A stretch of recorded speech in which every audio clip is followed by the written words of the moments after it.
We're going to kick things off since we're at 1 after the hour. Good afternoon or good evening, depending on which time zone you're in, and welcome to Seat at the Table. I'm Martina Lauchenko, and I'm a partner at Costanoa Ventures. And we started Seat at the Table 6 years ago to have drive conversation and action around having more women have more seats at more tables. And in those 6 years, we've expanded the conversation to include allyship and every kind of underrepresented minority that might be in tech. And this year, we really wanted to focus on women with engineering backgrounds.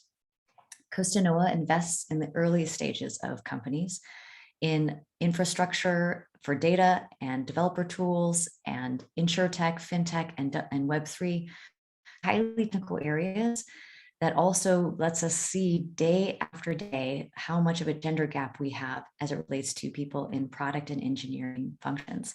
So we know that it's really, really important to make sure people can see what that can look like. A handful of years ago, pre-COVID, we actually led a panel at Grace Hopper where we had women engineers who'd become founders. And there were 600 people that came to attend and understand what that path might look like. And then people hung out for over an hour in the lobby afterwards, asking questions. And the biggest thing we heard repeatedly was questions like, well, what might this path look like? And how much fear was getting in the way? So remarkable people that I have to my, what is that, stage right? To my right are people who have forged their own path with an engineering background, and we'll hear all of their stories shortly. But before we dive into that, I wanted to make sure we got a little level set on some of the data about women in the workplace. This comes to us via our friends at Lean In, who work every year with McKinsey & Company to come up with kind of a state of women in the workplace, just so we can all see where we're at and see where we need to specifically focus on and get better. So this represents over 750 companies, 25 million employees. Good news is representation is improving, but we're still a long way from equity or inequality. What does that look like? Oops. Here we go. So above that dotted line is men, and you can see that the gray line is 2016 and the slightly purple line is 2021. So we have some improvement that's directly reflected in the bottom half where you see women. It's entry level all the way to C-suite on the right. And you're seeing we have a slight uptick in 2021 across every single one of those. So hooray, but we still have a lot of work. You'll notice how steep a decline that is in the pipeline. And it's because we still have this broken rung. So it's at that very first step of people becoming managers that we're seeing far fewer women making it through. For every 100 men that get promoted, only 86 women are getting promoted in that first rung. So that's really, of course, the implications of that are clear as we go on down the pipeline. And it's not because women aren't doing their part. So if you look, women are asking for promotions as much as men, and they aren't leaving their careers more than men are. So it's really about what are the biases, actions, and systems that are accidentally in place that might be preventing us from expanding the women all the way through that pipeline. And you'll notice here that women in color are disproportionately impacted by that. So you've got Asian, Latinx, and Black employees relative to their white counterparts. And you can see how those numbers just get smaller and smaller, even as a percentage, as we go on up the chain inside of organizations. So what can we do about it? 4 ways to improve representation. Number 1, probably obvious, is to hold managers and leaders accountable. What might be less obvious is the stuff in the purple box, which is to really focus on how can we hold people accountable within performance reviews, and what might we offer financial incentives that helps people or incentivizes them to make more explicit progress. So those are areas where there hasn't been as much movement forward and a lot of room to grow. Number 2 is to more actively address bias in performance reviews. So this is something that might be somewhat surprising. Hiring, we seem to be pretty aware of our biases, and so a lot of that is getting addressed. But we're less aware of the bias that occurs in performance reviews. In 2014, they did a big study where they looked at men and women in their performance reviews, and they found that women were 50% more likely to get negative feedback in their performance reviews. So you can imagine the downstream implications of this in terms of how they are perceived and whether or not they are promoted. So just being aware of that bias is really going to impact what winds up on someone's performance review and what sticks with them as they go through their career. So that's what that awareness training for evaluators includes. So improving there will make a difference. Third is to take an intersectional approach to DEI metrics. We're doing an obviously great job on gender and race. That's probably obvious stuff, but it's the intersectional tracking that is where we're falling behind and is where we have the greatest need. So you obviously saw the stats earlier that showed that it was women of different color are where we're falling the most short. And so you want to track gender and race together to really understand if we're moving the needle where we have the most ground to make up. Also important in the area of hybrid and flex work is burnout and how much that is disproportionately impacting women. You can see here just between 2020 and 2021, the difference between how much more women are feeling burned out or on the verge of burnout relative to their male counterparts. So it's 42% for women, 35% for men. It's a 10%, it's an increase of 10 points from 2020 to 2021. So that's significant. And it means that we have to really watch out because just last year, only 1 in 4 people, which was still a lot, were considering downshifting or leaving their careers. And now it's 1 in 3. Part of this is because they are shouldering a bigger and heavier load at home. So you can see on that left side that responsible for most or all household work, that's pre-pandemic. And with the added work post-pandemic or in the pandemic era, you can see that men are stepping up, but there's still a disproportional amount that is falling to women. So that is really contributing to how people are feeling and whether or not they're feeling more burned out. It's also this new hybrid / flexi environment that is making people feel a little more always on and contributing to that feeling of burnout.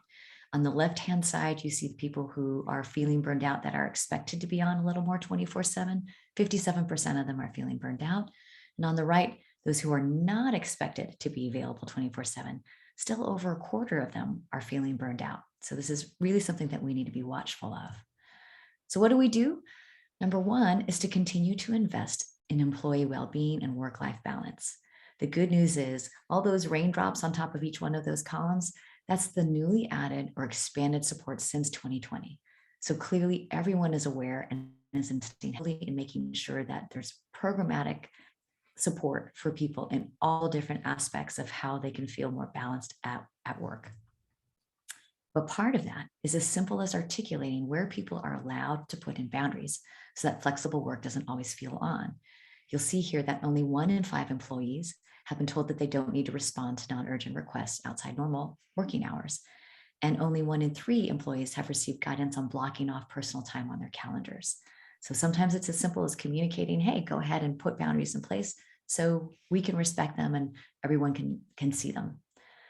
And then this is a really big one, which is making sure that managers provide clear and consistent support that is understood by their employees. What you see here is the gray bar is what managers say they're doing to take supportive actions. And the purple bar is showing how employees say and see their manager having taken action. And so you see this big gap between the perception of the manager and what they're doing and how employees are experiencing this. And I just want to make note that this doesn't necessarily mean that managers aren't saying something. It might just be that you need to say it a little more often or check in weekly instead of occasionally, or actively encourage somebody to block off that time so that they feel that sense of support as opposed to just saying it. So be aware that there is this perception gap, even if you are trying to be supportive as a manager. So we share all this just to get us all on the same page about what's the data and what tactically are some things that we can do. But I want to shift our focus and our energy now on the stories of the amazing panelists that we have with us here today, so they can share what their paths have been like so that you might learn from theirs. And I'll just go in alphabetical order and they're going to go through and we'll go one by one. They'll introduce a little bit of their story. We have, of course, Dr. Cynthia Maxwell, who is a director of engineering at Netflix Animation Studio. We have Helen Altshuler, CEO and co-founder of EngFlow. We have Kimberly Bryant, who is founder and CEO of Black Girls Code, and Laura Hasson, who is the founder of DevelopHer and an engineering leader at PayNearMe. So we'll just go alphabetically and by first name. So Cynthia, we're going to start with you and your story.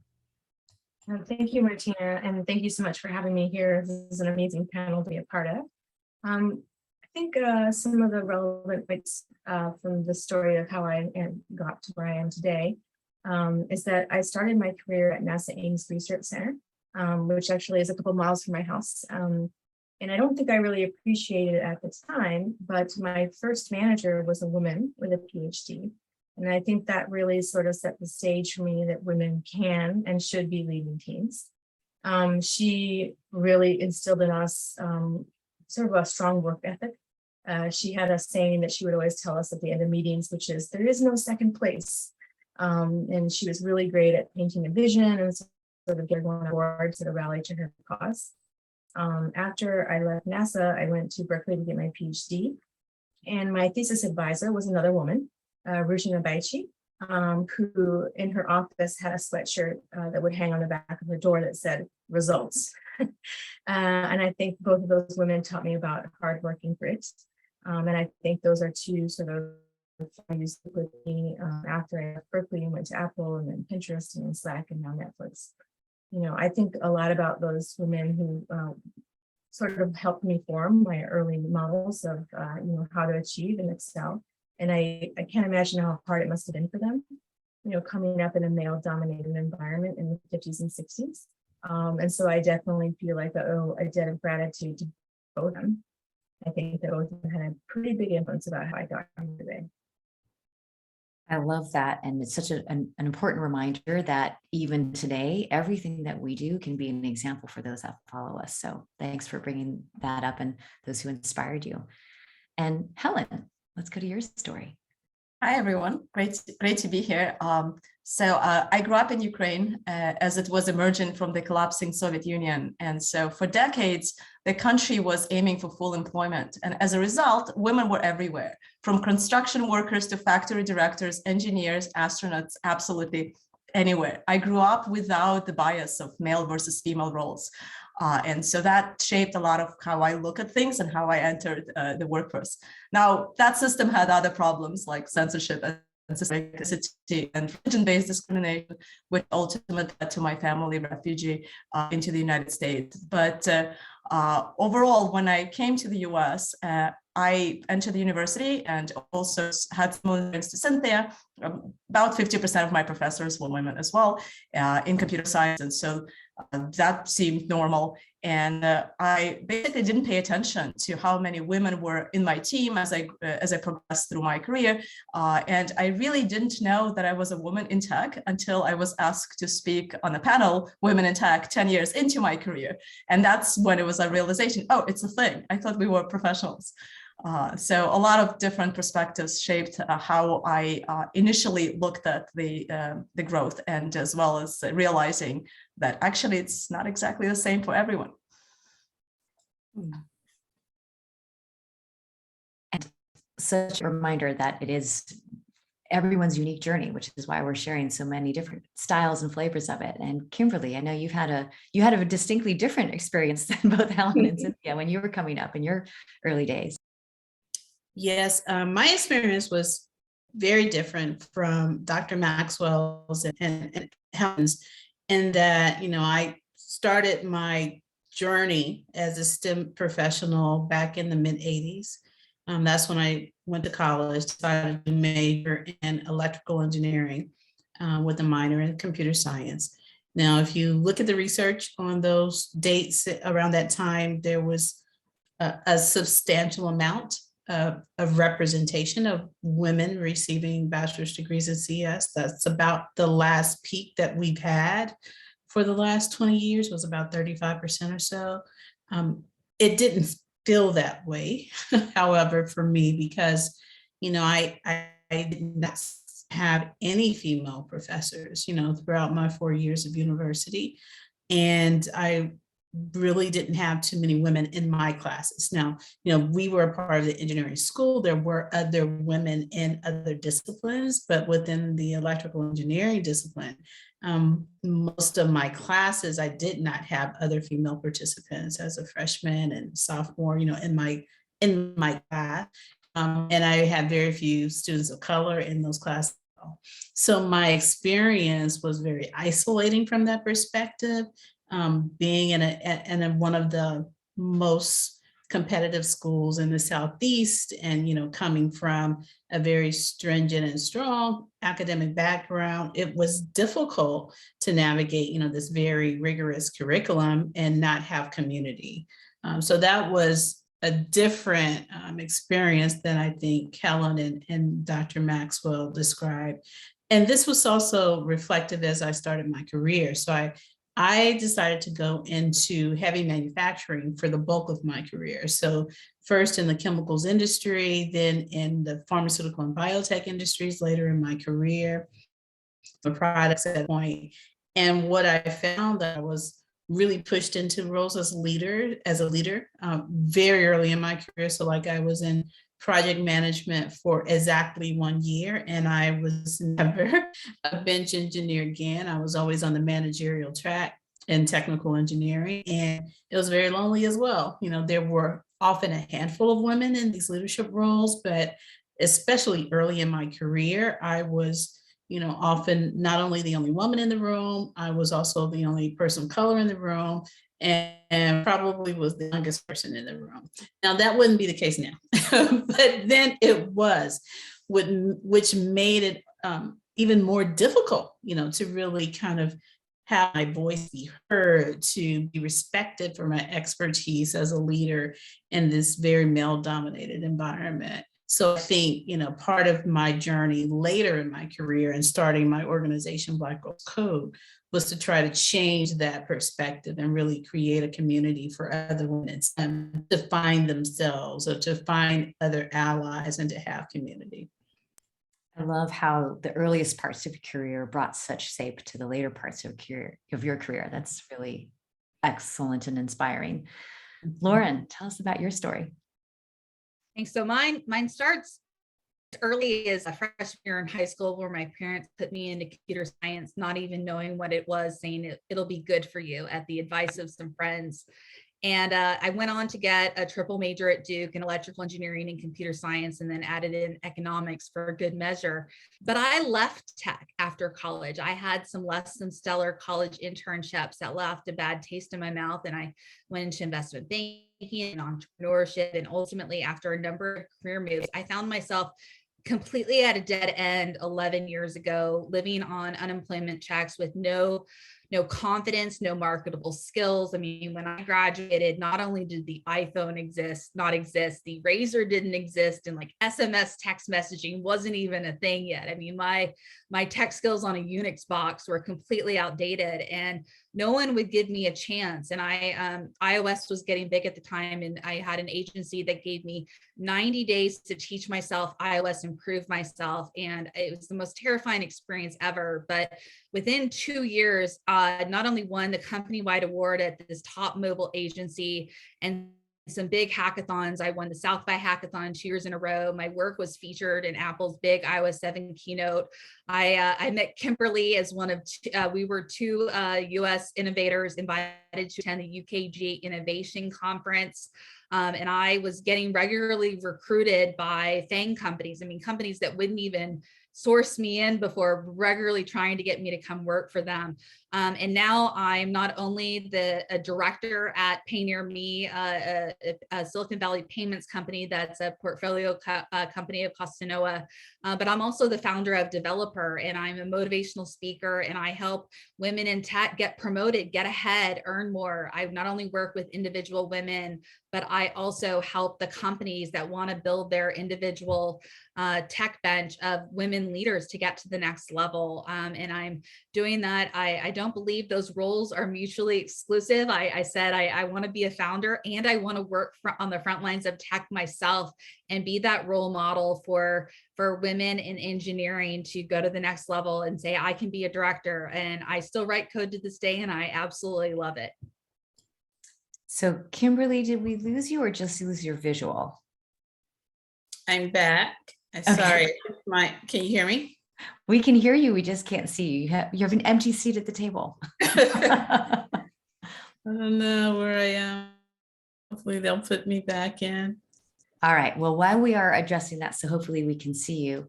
Cynthia, I wanted to talk about something that you brought up, which is you started your career at NASA and you had the great luck and luxury of having these two female mentors that really helped provide a template for you to follow. So as you think about the steps that you took for yourself, where you might have felt, oh, this is a little out of my comfort zone, and you might not have had those mentors that were pulling you along, how did you make that leap and put yourself up for, or put your hand up saying, I think I'm ready for this leadership position? What did it take to push yourself out of your comfort zone? A couple of experiences where I didn't raise my hand and I regretted it. So when I was working at Apple, the team that I was working on was getting really big. And my manager sort of looked at all the senior most engineers and said, hey, one of you needs to do this. One of you needs to become a manager. And we were like, no, man, we don't want to be a manager. Like, that's just overhead. We like to code, manager isn't real work sort of thing. And so we didn't raise our hand. And later on, I did sort of wind up regretting that decision, because I do think I probably could have done that job really well. If you don't raise your hand, the role will get filled with someone else, and then you have to live with the consequences. And so I think, when the opportunity came, a few times after that, when I was sort of an IC and I knew that they were looking for leadership, I made sure I jumped at the chance. Because I think, there's that famous quote that says, regret for things that you do are tempered by time, and regrets for things you didn't do are inconsolable. And so I think that that's just sort of stuck with me ever since. And, that's sort of how I look at things. Helen, you mentioned that, and when we were getting ready for this, you mentioned that there was somebody that, other than you deciding I'm ready, that believed in you and pulled you along and said, hey, all right, we need more of you in this world. Walk us through what that was like and who that person was and how much it shaped your career and also now what you do for others. Sure. Yeah, that's actually, luckily, multiple people I can say in my professional career have been that what I call sponsors, really business technical sponsors that speak for you in meetings where you're not present. And so, yeah, the earlier career manager was Sharon Murphy. So she's current COO at Wells Fargo. And she was my manager's manager when I was pretty junior in my career. And she saw the potential before I did. And she had a way of coaching me towards achieving that potential in ways that seemed natural to me. So, all right, you did this project. Here's a related project that can use your skills. And it's kind of guiding me in a way that felt really natural. And I definitely can appreciate that some of these skills, how do you connect the dots and see the opportunities and match them with people before they're ready, as they're getting ready, provide them the right mentorship and support. And so those have been kind of at the core of how I look at managing teams, managing career development as well. It's a system. It's a system of stretch opportunities, core skills that give you confidence that you can do it, and pairing up with the best people that can help you grow. Helen, you had a system that you now put in place for others. Lauren, I've always been struck with your story, how you developed a system for yourself. So you didn't have somebody showing you how to do this, but you found a way to upskill yourself, to put yourself out there, even though it might not have been comfortable. How did you develop that skill? And did it come naturally to you, or did you just have to train yourself to do that? Well, if you ask my parents, I've been a go-getter since a very young age. They said they didn't need to show me the way; they just needed to stay out of my way. But like it doesn't come naturally even to me. I was at absolute rock bottom. I remember a time where I was counting out change to put gas in my car to go to a networking event to get myself to the next level, and it was just literally, what's the next one step in front of me? And that's honestly the hardest step that you'll ever take, is getting started. I nerd out and I talk about how this in terms of coefficients of static friction, to bring you back to physics, but it's harder to get started than it is keep going. And so that's the trick, is tricking myself into getting started. And I break it down into like the simplest, smallest step that I can possibly take to get started.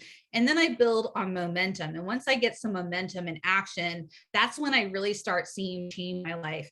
As an engineer, and then as an engineering leader, and as an entrepreneur and founder. Where I am today is not where I intended to be, but I discovered that along the way through trial and error. Like, I did not intend to get involved in hackathons. It was an opportunity and I volunteered and I tried it out. And I said, oh, I wonder what more this could be. And I kept showing up, and then it became something bigger than I could have ever imagined. The same thing with DevelopHer. I didn't think anyone cared about my story because I'm not Sheryl Sandberg. And I started by interviewing other women. And then someone asked, well, what's your own story? And I honestly didn't think anyone would care. And that's actually the story that resonates most with most women, was my own story. And so I've kept iterating on that. So I'm constantly listening for feedback. To nerd out again, it's a system feedback loop. So I put something out there, I take action, I collect feedback. I do a little bit of user testing, and then I iterate and I keep going. And I'll tell you, sometimes I just want to quit. And to quote my mom, don't quit, pause. I take a lot of pauses along the way to keep going. It's not a sprint, it's a marathon. And I am constantly pumping the brakes, taking a pause, and just saying, what do I need? What am I low on? And then replenishing my reserves. And then when my reserves are replenished, I iterate and I keep going. That is just general great life advice right there. So I love, like, don't quit, hit pause. Wise words from your mom.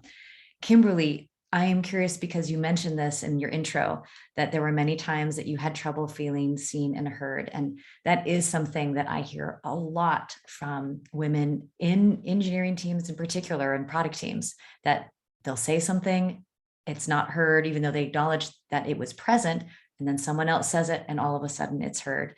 So what did you find worked for you to make sure that at those times that you weren't feeling seen or heard, how'd you stick with it? And then what were the techniques that you used to make sure that you would feel seen and heard?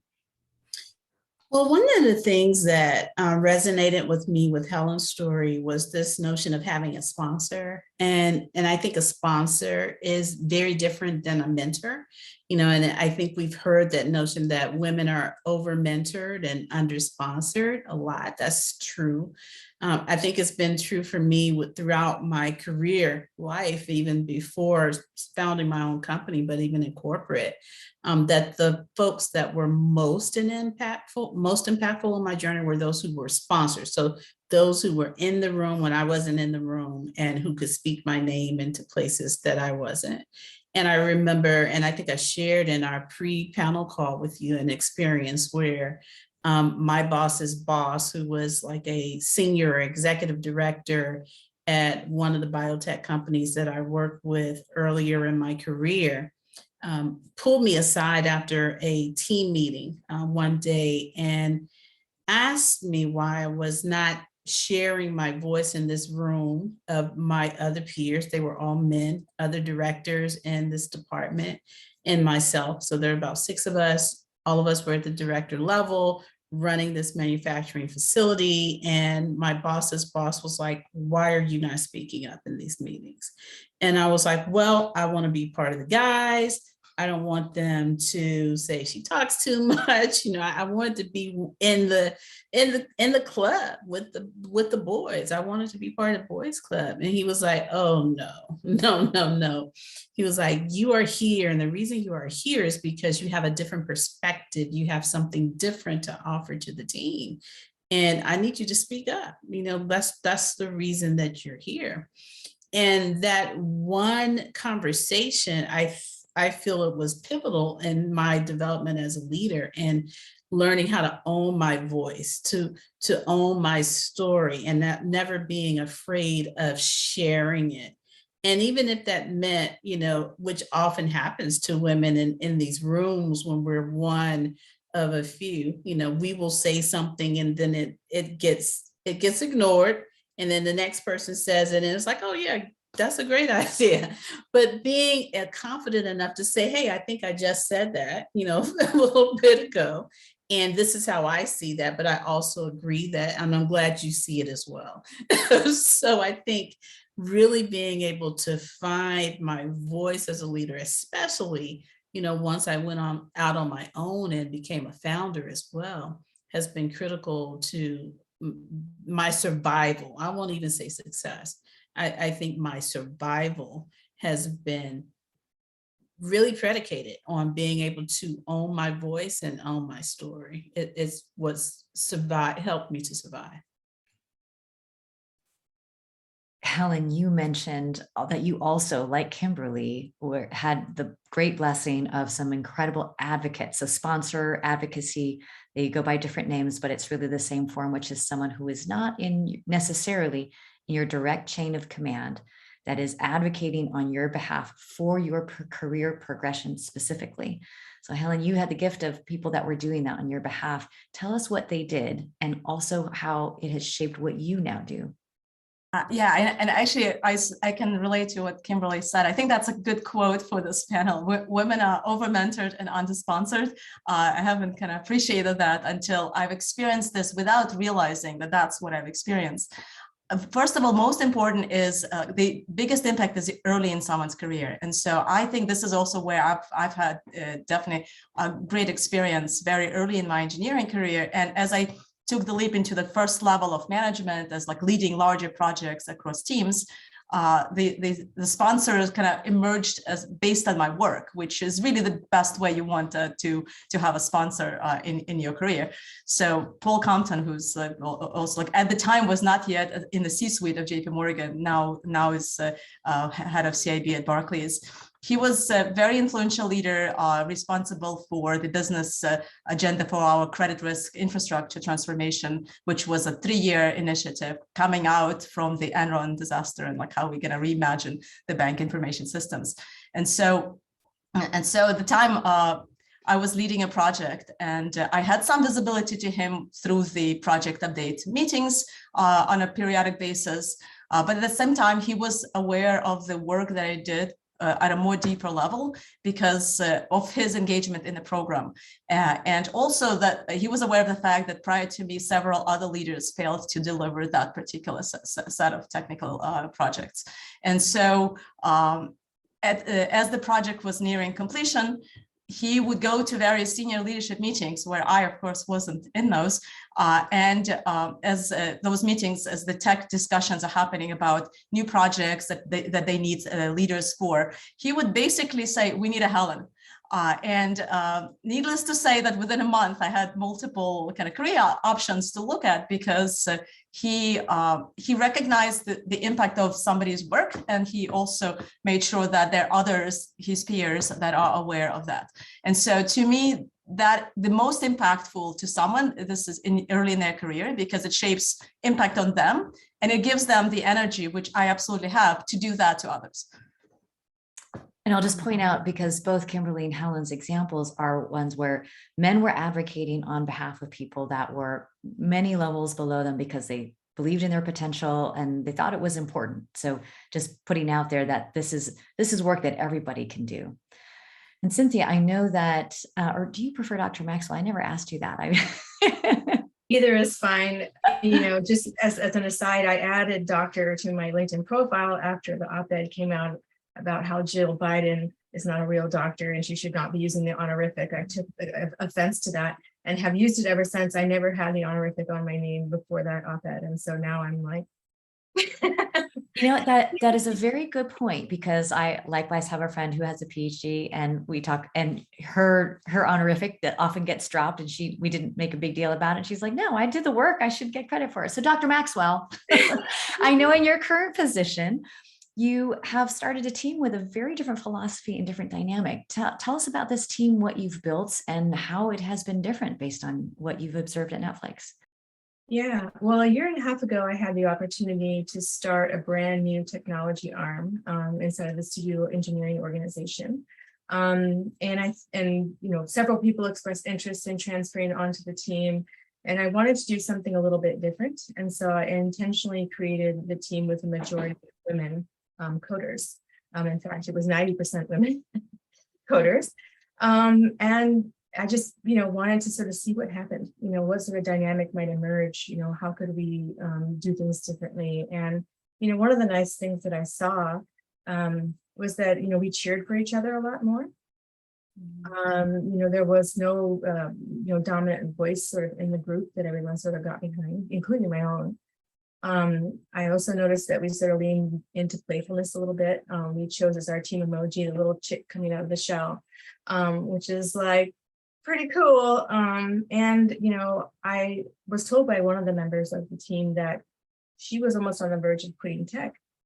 Because she always felt like she had to fight for to get her ideas noticed. She felt like she was being shut down a lot, and had to really go above and beyond to sort of prove her point versus, maybe a different person would put the idea and it would get adopted more quickly. And so seeing her in this environment just really allowed her to thrive. And so, I'm just so thankful to have her here because she's amazing. And so that was one of the approaches that I took. One of the things you're talking about, Dr. Maxwell, that's so important is how people feel on a team. And of course, very famously, Google has done the Project Aristotle, where they looked at and examined team performance. And Helen, you can probably talk about this, about how the teams that were most productive and successful were ones where people felt that psychological safety. Were you there at in the era of the Project Aristotle? Slightly after, I think, but yeah, certainly aware of it and the impact that it had. Yeah, I mean, in general, this is very Google, using data to explain anything. This was maybe in some ways intuitive, kind of how do you create an environment where people can be themselves at work, where they can be vulnerable with their colleagues, where they can feel like they have each other's back. And those teams naturally are the most productive. And of course, by definition, Dr. Maxwell, you're the N in Fang at Netflix. And Lauren, you talked about the fact that you were offered a lot of jobs by people in the Fang companies, but you chose instead to be more of a renegade and to work for a Silicon Valley scale up as an engineering leader. How did you make that choice? And then in a world that perhaps has less flexibility and resource, how do you make sure your teams stay diverse or productive and have more of this positive culture? Absolutely. Well, at the time, remote work was not a thing, and my home is in Dallas, and I am part of a partnership, and my partner had ties to Dallas. So that was part of, I didn't want to move to the Valley. And so instead, I actually got into remote work by commuting to Nashville as part of the senior leadership team. And I would fly into Nashville on Monday morning at 7 a.m. and fly back on a Thursday or Friday night. And then eventually, once I got my team up and running, I started working remotely. And that's how I initially got into remote work. And then it was a really bad week. I actually was in a really bad car accident on a Saturday. And then the company laid off the entire mobile division the following Friday. And then my partner was frozen out of law, and his career totally changed. And I became breadwinner overnight. And I was in a ton of pain. I had actually a herniated disc in my neck that required surgery. And it just was life-changing for me. And I had multiple opportunities. And I was open to traveling before, but because of my neck injury, I wasn't able to travel. And it seemed like a step back at the time to take an IC role for a remote first company, but it ultimately ended up propelling me forward, because that got me into the Silicon Valley network. I have been working at that company for over 5.5 years. I am actively hiring. Best company I've ever worked for. It was actually, I joined because of the leadership team. Not because of the product or anything. It was just the people is why I joined, and the people is why I continue to stay and build it. And then ultimately I ended up retooling. iOS was no longer needed, which was my expertise. And so I got not only into security, but into voice and back and front end web technologies. And so I've not only started over once in my career, I've actually started over multiple times. And I'll tell you, every single time it's as scary as heck, but it is absolutely worth it. There were tears shed, but because I've done that, I've really dramatically increased my value, not only to the company, but just my value in the workforce. And so that's something that I bring to my team as well is, we talk about psychological safety. Well, I look at the whole person. And I had people asking internally to join my team. And I take that as the ultimate compliment when people ask by name to join your team. And I focus on the whole person. So I look at, how much time are you taking off? Are you responding outside of office, regular hours? I don't like that. It's not okay with me. And I set the example myself. And I make sure that they're taking care of themselves. I make it actually the number one thing I do as a leader is I schedule my fitness time. I've taken the same approach to my career to lose 70 pounds and get healthy. And I protect my workout time on my calendar, and I make that a priority, and I make sure my team knows about it. And I believe that a healthy team is a healthy team. And that's something that I'm trying to lead by example with. I think I just want to call out everyone on this panel does an amazing job of living their lives by example and being an example to everyone that's on their team. So kudos to you for always doing that. And Kimberly, one of the things that you modeled is you loved your career at Genentech. So a safe, wonderful place where you had earned your way to leadership, and yet you decided to take the risk to leave it and start your own venture. Tell us what that journey was like and what made you decide to take that leap. Well, I often say that, Genentech was probably, and it has been, the last, corporation I would ever work for. And that was because it was such a mecca of diversity. And I had never experienced that throughout my, 20 plus years in corporate America. And I, intentionally was struck by how many women in leadership roles there were. There, were women in leadership all around me. And that was something that I had not experienced before. And so it was difficult to leave, but also I wanted to be able to build. I think that I am a founder at heart. I'm I want to say an entrepreneur. Like I've always been like into selling t-shirts or, doing something that was kind of like entrepreneurial, like it's in my blood. And so I wanted to do that. And I saw an opportunity to do it when I first left Genentech. I wanted to create a health tech company in the startup field, but I stumbled into this need for more diversity around tech inclusion, and my pathway pivoted. And I started a nonprofit instead to really focus on this issue that I didn't really see anybody working on. And I think that it's important to be flexible in our careers. I think for my generation, we would go into one area and be expected to, or expect ourselves to be in that one role and one industry, one pathway for our whole career. I don't think that is the case anymore. I think there's an opportunity for us to have multiple career paths. Myself being in corporate America, being a nonprofit, now getting ready to make a pivot into doing something else to support his founders. Lauren's career is a complete testament to that, being able to have no limits. And I think as women, we have to embrace that, right? We have to embrace that flexibility of not just thinking we can only do one thing, but tapping into all of our unique talents. And I think that is one thing that I would want women on this call to kind of embrace. No, you have many, many opportunities and probably things you haven't explored yet. So give yourself permission to take a chance and explore. And as Lauren say, iterate on what your next path may be. I just want to build on that, Kimberly, because I think that is so important. And oftentimes we believe we have to have the answer or the next step to make the leap.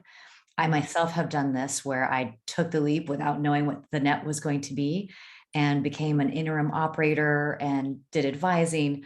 And for those of you who think that might be a path, there are actually even platforms for that. Full disclosure, we've invested in one called Bolster, but it does make it much easier to make that leap because there are platforms and infrastructures that support making that leap now where it didn't exist when I started and made that leap. So there are way more variations on a theme than there were even a decade ago, and so much more infrastructure to support these creative career paths.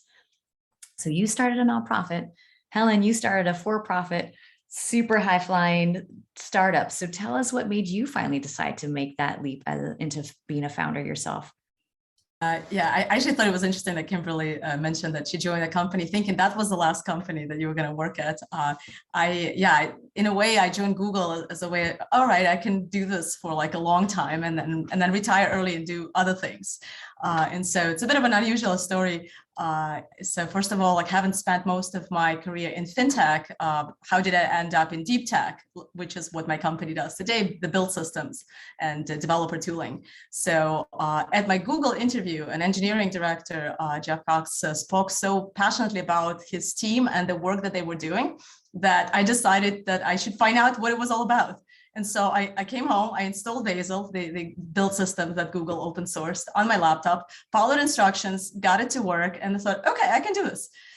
This is actually a very important accessibility tip to getting people successful in tech, which is good documentation, and code labs give developers, especially the newcomers, the confidence that they can do it and proceed with it. And so while working on Bazel, I partnered with Ulf, now my co-founder, who led the team. And while we didn't work super closely, I've always been inspired by working with people who are the best at what they do, experts in their field. And as an engineering leader and manager and CTO in past companies that I worked at, I always saw my role as a catalyst to helping them succeed. And so when Ulf decided to create a company, it was a bunch of dots connecting for me with all my startup enterprise and Bazel experience, passion for giving the best tools to the developers that I've always worked with and managed. And here's this remarkable engineer who never did a startup and who I could actually help become successful and build something special and very different. And to me, that was enough of a reason to take the leap. I guess halfway through my original plan of my Google career and say, maybe there's something in it. Another thing that I would say also helped me started with this is that throughout my career, I have never said no to an opportunity. Some believed in me before I believed in myself. I just went for it. If it failed, it failed, but I never wanted to ask myself questions, kind of coulda, shoulda, woulda stuff. Well, you are remarkable in that way. Cynthia, you shared something in our prep call that I think talks a little to the internal journey, where it might be obvious when you're connecting these internal dots, but internally you still have to make that leap and be comfortable at stepping out of your comfort zone, even if you're not necessarily feeling it on the inside. Maybe you can share with us, when you have decided to make that leap, what was that internal journey for yourself, and how did you kind of overcome some of your own internal beliefs? Absolutely. When after a year of being at Netflix, I had built an amazing team. We had just released a rewrite of the software that had sort of become this platform that was going to be the foundation of the live action tooling for our studio. And an opportunity came up that I heard about where they were going to start an animation technology team. And it seemed pretty ambitious. There was going to be a lot of growth. I have also worked at startups that have been in hyper growth, and I really love the active hiring. I love meeting people. I love building teams. I love building products.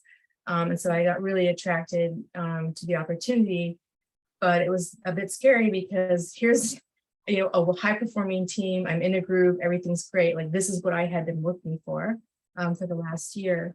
Should I really make the leap and go into essentially starting over, building a brand new team, starting from no foundation of products,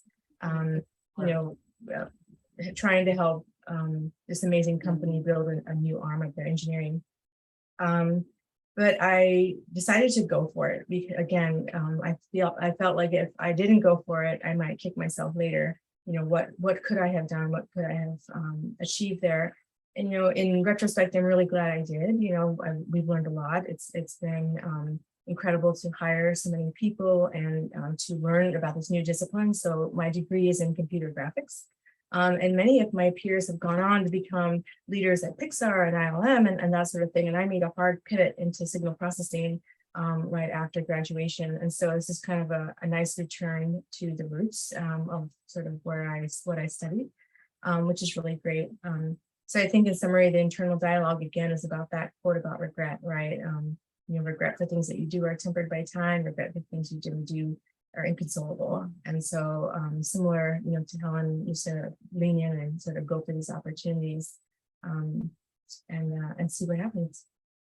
That's definitely a theme I'm hearing from all of you, which is you were really, really great at being bold and taking the steps and the opportunities that were placed in front of you and saying like, well, if it fails, so be it. At least I've taken that step.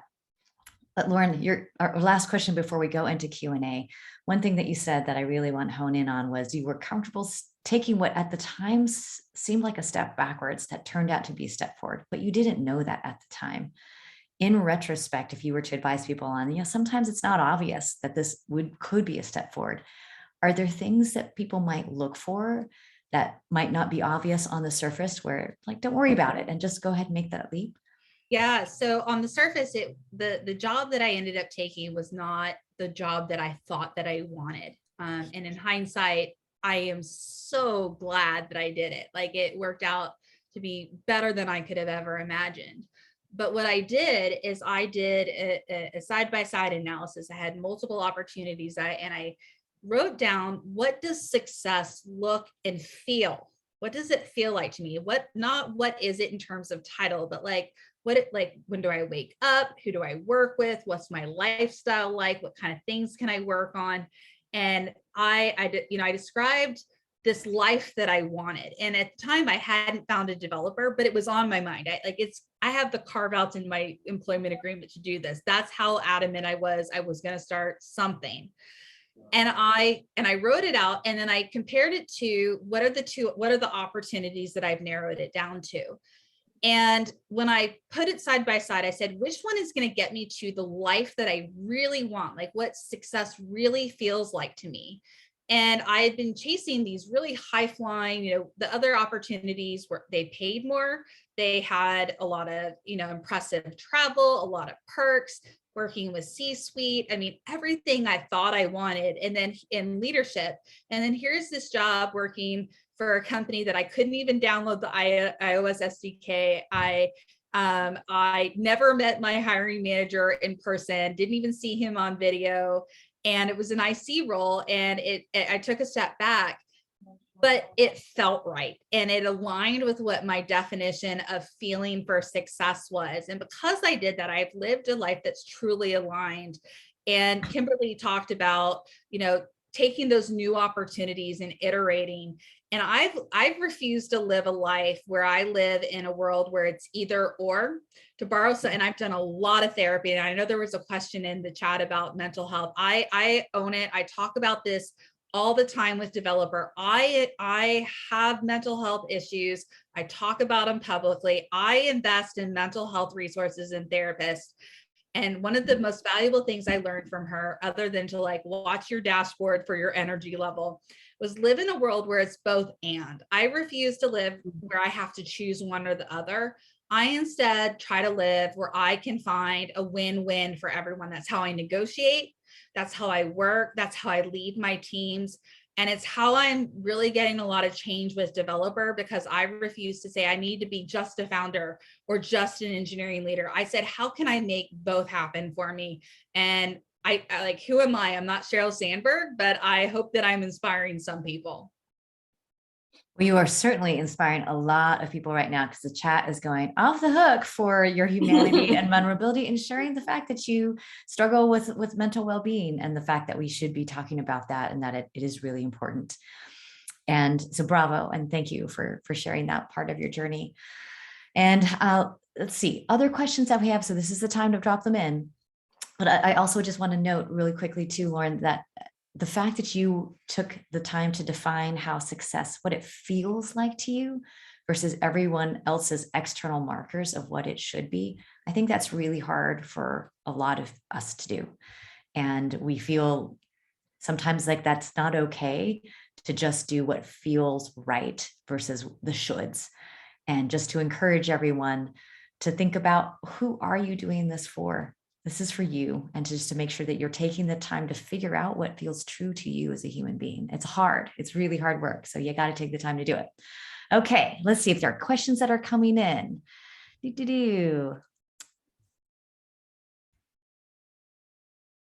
How do you encourage your team to stay mentally well? It obviously was a huge topic at the top of the hour when we were talking about the data that's in companies. So any of you, how do you make sure that your team, for those that are managing others, balance that mental wellness? What's worked for you and your teams? Helen, I know you've got a company that you're running there.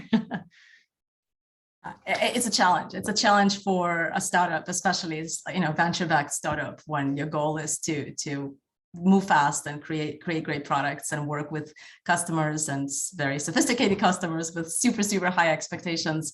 I don't think we've solved all the problems there, but certainly we're discussing some of these topics very thoroughly. And I would say the main thing is understanding each person's kind of personal limits.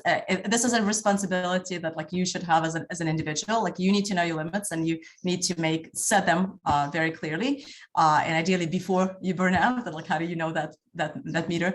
And then as a manager, you need to understand and articulate those that your support for respecting those limits. And so to me, especially when it comes to very kind of difficult releases or timelines, balancing as much as possible across geographies, that's a helpful thing. So if you have a global team, then if certain projects need to be done, you can balance the work, you can balance the support, but ultimately taking time and being as a leader, putting things on your calendar that say, okay, well, this block is blocked for my daughter's graduation, and this is her dance, and this block is blocked for making dinner, and so making sure that the team members understand that this is how you also can set limits within a day, within a week, to try to manage that.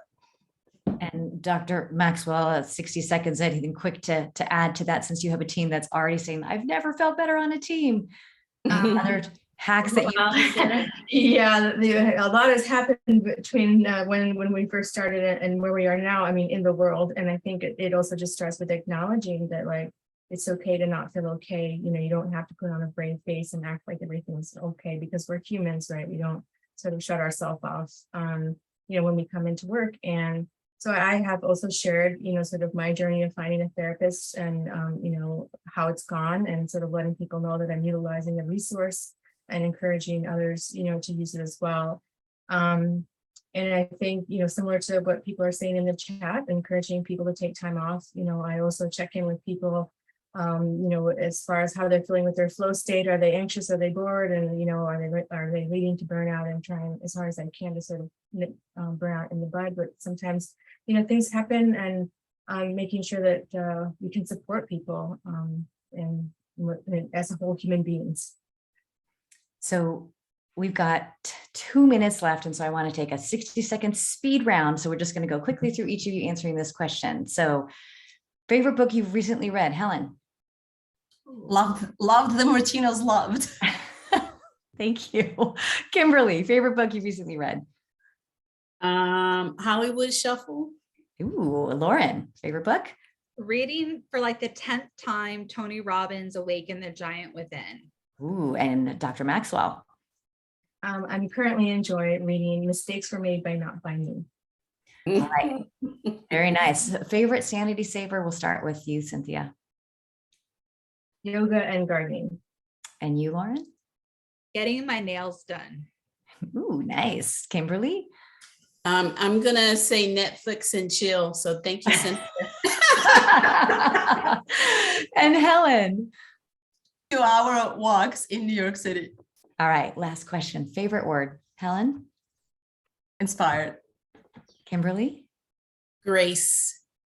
Lauren? Curious. And Dr. Maxwell? Sonder. So what was that? Sonder. Look it up. It's cool. Sonder. Okay. I don't even know how to use that in a sentence, but I will try to encourage everyone to remain inspired, graceful, curious, and to sonder. And I want to give a special shout out of thanks to my comrades in arms at Costanoa, to Jim, Michelle, Katie, Taylor, Betty, Pamela, for everything that you've done to help Seat at the Table actually happen, and to make sure we have such an engaged, amazing audience here with us. So thank you so much to our panelists, Zoom applause. You guys are amazing and so inspiring. Thank you for sharing your stories. Thank you for your vulnerability, and may your journeys inspire many others behind you. We are still going to leave things open for the next 15 minutes for people that want to continue to chat in chat, or if you want to ask us any questions, we'll just be here hanging out so we can continue to answer questions, but we want to be respectful of your time so that you can balance your wellness. And thank you again so much for joining us at this year's Seat at the Table.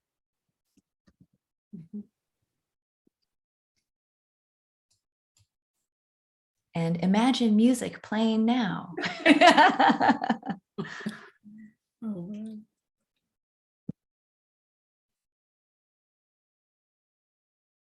Cynthia, Sonder is great. I just looked it up. I'm sitting here. I know, with my now we daughter. need to look it up. Let's see. I gotta look it up too. She wants to be a psychologist and balance that with tech somehow. This is great. Whoa. Who invented that word? Is Sonder a real word? That was, let's see. It's unlikely you'll find this definition in any traditional dictionary, but it exists in the Oxford Dictionary. Cool. Okay, for those of you that don't know Sonder, the realization that each random passerby is living a life as vivid and complex as your own. What a fabulous word. I love it. Love it. Love it. All your words. May we remain inspired with grace and curious and Sonder. Learn something new every day. So I got to ask Dr. Maxwell, how did you learn about that word? It's part of leadership training at Netflix. One of the leaders, it's one of his favorite words, and he taught it to me. And I have to remember it because I feel like it does imbue a lot of empathy. Not only like in the workplace, but in the world. And so that's why I'm really taking to it. Michelle, is it really tattooed on your arm? That's pretty amazing. So we have a question. It reminds me of this. I was doing commencement speech recently, and I asked for some tips from others that had heard great commencement speech, and they recommended this commencement speech called "This Is Water." And I read it one night and my mind was blown. I was like, this is the most beautiful thing I've ever read. So I probably should have said that. It wasn't a book, it was a speech. But the whole premise of this beautifully rendered commencement speech is sort of this issue of Sonder, and that you're meeting people, like we're all on this rat race day in and day out, and we're doing this job, and we're going to the grocery store, and then we're running on the rat race, and we're meeting all these people and having all these encounters and getting annoyed or not by the encounters. But we should look beneath the surface, or think beneath the surface, because all of these people that we're encountering have these complex lives that we're just making an assumption about, because we're trying to go do the next thing, go make dinner or go to work. And we should stop and think that we're encountering these other human beings that have as complex lives as ours. So I love this word. It is great. Hey, there's a question, a very important question that's come in, relevant for everybody. This person would love to hear if there are any tips we have for recruiters, especially in the startup space, on how to succeed at growing diversity in technical teams at the startup stage. I would love to start with that. This is something that I've personally done at my day job, is I've brought in over half the security team, all diverse hires, women and individuals of color, to the team. And it starts by having someone who will go out and tap people on the shoulder. We said, we have this position open, and I went out and looked through my own network and said, who do I know? And I got on the phone and tracked these people down and said, this is going to be a mistake if you don't throw your hat in the ring. And then when they got an offer, I said, it's a mistake of a lifetime if you don't take this opportunity. And of course they thank me now, but I've brought in multiple senior women leaders, multiple individual contributors. And it starts from having someone in leadership who can say, this is the team you want to be in, who is a diverse candidate, who goes out to their network and gets other people to get on the bus too. Yeah, I can add to it. Certainly, like a topic that I've been doing a lot of thinking about. I don't consciously decide to say, okay, I need to hire a woman or any other kind of person. Or I look at this as a long-term relationships. And so it actually starts with being on panels like this. I've been on several others in the past, and then I come out of a panel and there are a couple of really interesting people that come and reach out and they want to build a deeper connection. Or I've been on a panel and I answered a bunch of questions and somebody's saying, I want to work for Helen. So creating an environment, putting yourself out there. It starts with having leaders in your team that will do the same, and that so that you can scale, so you don't have to be in every panel. But putting yourself out there and building communities and building longer term relationships has been a way for me to do this over time. At any given point, I may hire, like 10 men and then 3 women, but then it will reverse. And it's more about just the overall, am I at any given point putting myself out where people that I want to work with and people that are the best in their field have access to me and to reach out as well.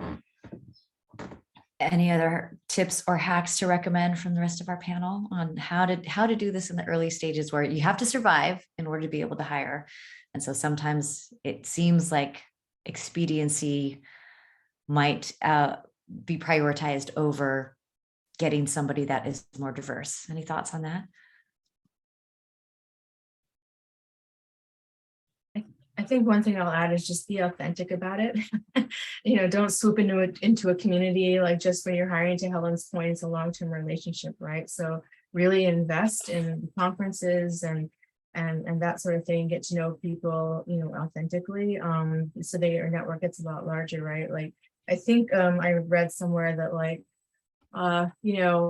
the probability that a woman will make it through the funnel increases when there's more women at the top of the funnel, right? So you don't want to have like, oh, I got my token 1 or 2 people going through the funnel and the rest of the funnel is not representative. You need to overly make sure that your top of the funnel is a representation of the outcome that you're hoping to achieve. So the probability is higher that you'll get the results that you want. And so the way to make that funnel, top of the funnel more representative is to immerse yourself in the communities that you're looking to engage. All right, another reposted question. This person's in an MBA program. What would be our advice for someone who might be interested in tech, but have no previous work experience in tech? Yeah, I would say finding mentors and finding communities where you can grow together and learn the whatever tech skills that you have. To me, actually, I've been bringing a lot of people along to any events that I would go to, especially like hackathons, love hackathons. I think I mentioned to Kimberly, in 2015, I actually brought my daughter to the hackathon Black Girls Code that we were judging together. And I've brought colleagues from time to time, especially the ones that are thinking of switching into the field. Sometimes like you need that boost, be on a team. Hackathons are very dynamic. You can be in a team with 2 experienced engineers, 1 designer, and then you bring in skills that you have and learn skills that you don't, as a way to immerse yourself in that environment. And then you can get better tips on best ways to start from them as well. Yeah, I definitely agree. Tapping into communities like Grace Hopper would be a great community event to attend. But, South by Southwest, going to other tech conferences, that was really how I started to network when I was, moving from corporate back into a tech or startup industry, was just really networking and trying to find my tribe and build community. And that's an excellent way, when you're looking to get into a field that you don't have experience with. It's just getting out there, networking, meeting people, and, creating your tribe. I'll also just throw out meetups are sometimes an easier, more casual and accessible way, either technical meetups, product management meetups. If you're coming out of an MBA program, there are a ton and they are very open and they're a little less formal than many events. And so it just feels easier to put yourself out there, to ask questions, to learn. You also get a sense of what are the topics that people are talking about. So you might hear something that you don't know much about and then go and research it afterwards. And that just fills in some of the gaps that you're trying to close in being more knowledgeable about tech and what's happening in the industry. So meetups, strongly encourage you to give those a try. I would also say that in addition, like number one, build your network before you think you even need it, because like I started building my network like as soon as I was like even before I got back into tech, I started building it because I didn't have one and I knew it was hurting me. But I would also say if you're getting into tech, what's really important, the degree is not important. Your portfolio is really important, whether you're a developer, a designer, a product manager, in marketing, having your portfolio. And a lot of people think portfolio means that you have to have paid experience, and like that can be further from the truth. Like early on, my portfolio was like a bug fix or a hackathon project that I did. And a hackathon, I talk about that a lot. Like those are great because you can build your network and your portfolio and try new skills at the same time. But like I also built my portfolio with just like flat out examples from books that I read and followed along from page to page. And guess what? I built it. And when you build something, not everything goes right. And that's what they're going to interview you on, is how did you respond when things don't go right? And that's what a portfolio gives you, is interview content that you can talk through about how you problem solve. And that's what they're really looking for. It's not that you came up with some creative project from scratch, but that you can problem solve, that you can work through something, apply something that you've learned and put it to work. And so, I mean, that's how I built my portfolio. And within 2 years, I mean, I was doing the Starwood Hotels and Resorts app that was right next to Facebook. And that's how I got started, was just using a portfolio of Big Nerd Ranch examples from their big book. Love it. Just fearless. I love it. Another question that's come in, Cynthia, we'll give this to you. How have you managed pursuing your career and caring for family? I hold my partner accountable to do at least 50% of the work, and he's amazing. There have been times in my career, so before coming to Netflix, I paused, like Lauren mentioned before, to sort of make space to, I was having trouble getting pregnant with my second child, and I said, well, let's remove a variable from the equation and, get back to work when I'm successful, and was able to have that time. Thankfully, was able to have the resources to have the time and have my second child. And I draw some pretty hard boundaries when it comes to the end of my day. So I have a separate work phone and I have a personal phone, and I turn my work phone off, at 6 o'clock. I rarely check emails or Slack on the weekends.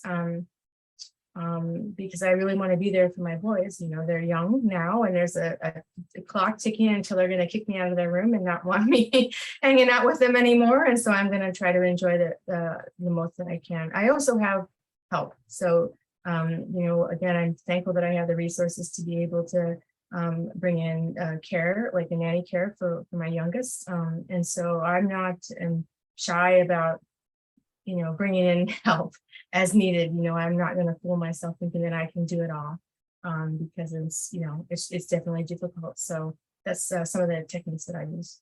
Those are all such great and important tips. And on the help one, because I know I struggled with figuring out where should I apply that help, is sometimes having other people reflect on and just say like, hey, this is what I'm doing. And because you can't see your own life very clearly, and sometimes others can. And they're like, oh, you should definitely outsource this. It's obvious to someone else if you're willing to share. And then the part that Cynthia talked about, boundaries. So much of boundary keeping is just our own internal boundaries, and the balance of a family is having the capacity to be fully present for your family. Not that you have all the time in the world, but when you are there, you are present. And that's an internal boundary that we can enforce with different phones and hard time. But there's also the mental work of making sure that you can be present when you're present. So anyone else want to add something to that? Because that's such an important question. I would also say, and the reason grace is one of my words this year, is that I think we as women and pursuing our careers, we put a lot of pressure on ourselves to be everything to everyone.